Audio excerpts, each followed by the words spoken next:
Hi, my name is Davi Jabour, and I'm going to read Acts 23. Paul looked straight at the Sanhedrin. "My brothers," he said, "I have always done my duty to God. To this very day I feel that I have done nothing wrong." Ananias, the high priest, heard this. So he ordered the man standing near Paul to hit him in the mouth.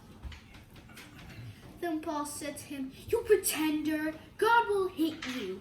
You sit there and judge me by the law. But you yourself broke the law when you commanded them to hit me."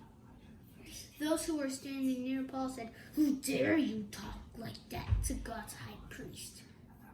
Paul replied, "Brothers, I didn't realize he was the high priest.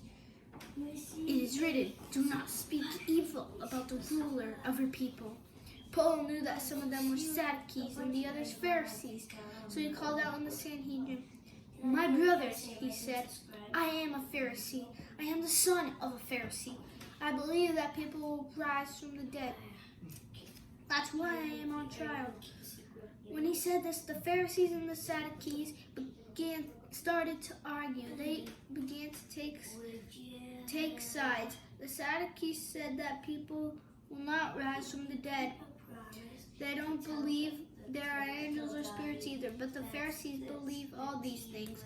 People were causing trouble and making a lot of noise. Some of the teachers of the law who were Pharisees stood up.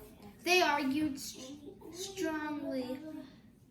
"We find nothing wrong with this man," they said. "What if a spirit or an angel has spoken to him?" The arguing got out of hand. The commanding officer was afraid that Paul would be torn to pieces by those who were arguing, so he ordered soldiers to go down and take him away from them by force. They were supposed to bring him into the fort.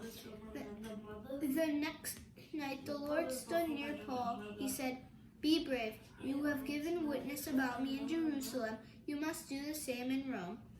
The next morning, the Jews gathered secretly to make plans against Paul. They took an oath that they would not eat or drink anything until they had killed him. More than 40 men took part in this plan. They went to the chief priests and the elders. They said, "We have taken a strong oath. We have made a special promise to God. We will not eat anything until we have killed Paul. Now then, you and the Sanhedrin must make an appeal to the commanding officer. Ask him to bring Paul to you. Pretend you want more facts about his case. We are ready to kill him before he gets here." But Paul's nephew heard about this, and so he went into the fort and told Paul. Then Paul called one of the commanders. He said to him, "Take this young man to the commanding officer. He has something to tell him." So the commander took Paul's nephew to the officer. The commander said, "Paul, the prisoner, sent for me. He asked me to bring this young man to you. The young man has something to tell you." The commanding officer took the young man by the hand. He spoke to him in private. What do you want to tell me?" the officer asked. He said, "The Jews have agreed to ask you to bring Paul to the Sanhedrin tomorrow. They'll pretend they want more facts about him. Don't give in to them. More than 40 of them are waiting and hiding to attack him. They have taken an oath that they will not eat or drink anything until they have killed him. They are ready now. All they need is for you to bring Paul to the Sanhedrin."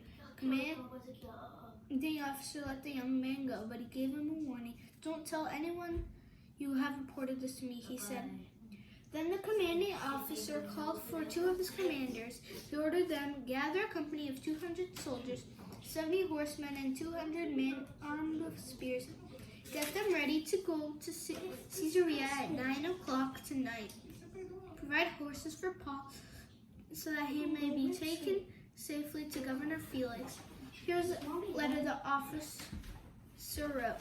"I, Claudius Lysias, am writing this letter. I am sending it to His Excellency, Governor Felix. Greetings." The Jews grabbed Paul. They were about to kill him. But I came with my soldiers and saved him. I have learned that he is a Roman citizen.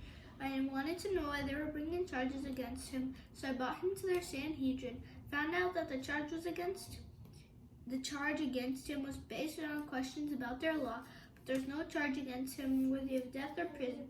And I was told about a plan against the man, so I sent him to you at once. I also ordered those bringing charges against him to tell you their case. The soldiers followed their orders. During the night, they took Paul with them. They brought him as far as Antipatris. The next day, they let the horsemen go on with him. The soldiers returned to the fort. The horsemen arrived in Caesarea. They gave the letter to the governor. Then they handed Paul over to him. The governor read the letter. He asked Paul where he was from. He learned that Paul was from Cilicia, so he said, I will hear your case when those bringing charges against you get here. Then he ordered that Paul be kept under guard in Herod's place. Thanks for watching. God bless you. Have a good night.